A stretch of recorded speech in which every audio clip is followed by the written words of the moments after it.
In the last few years, mental health around the world has taken a huge hit.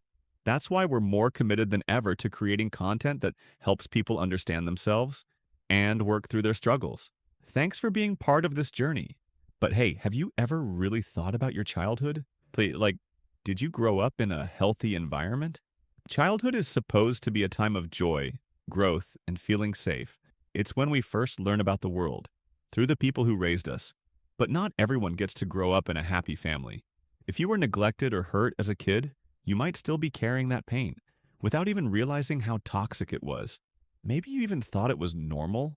Like, oh, all families are like this. But feelings like fear, shame, and sadness, they don't just go away. They stick with you, sometimes for years. In this video, we're going to break down 5 clear signs that your childhood may have been traumatic, and most importantly, how you can start healing. 1. Childlike reactions under pressure. So, how do you deal with stress? Kids, when they're upset, they cry, they throw tantrums. They just let it out.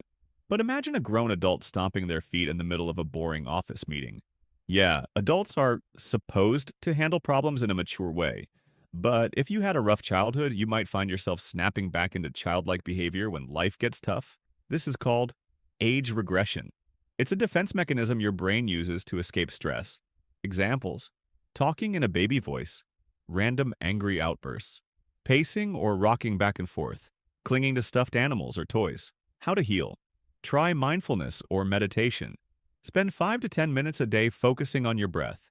Notice the present moment instead of reacting on autopilot.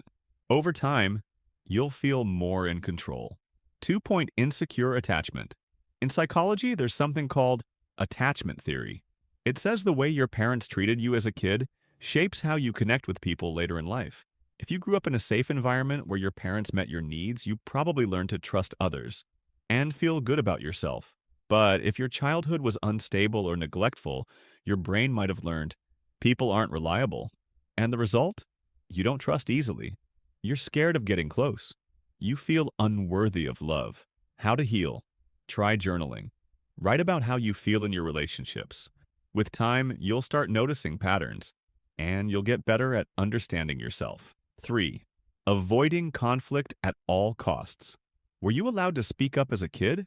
Or did you grow up in a home where no one listened to you? If you were constantly criticized or shut down, you might have learned to stay silent, even when something's not okay. You avoid arguments. You pretend everything's fine. You don't speak your truth because you're scared of conflict. How to heal. Try role play with a friend or therapist. Practice saying what you feel or setting boundaries. It helps rewire your brain to see conflict as safe, not dangerous. 4. Low self-esteem. Were you praised as a kid or constantly put down? If your accomplishments were ignored or you got insulted when you made mistakes, it's no surprise you grew up feeling like you're never good enough. You might doubt yourself constantly. Downplay your wins. Obsess over what people think of you. How to heal. Write a list of your strengths. Say them out loud every day. The more you hear your own voice affirming you, the more your self-esteem grows.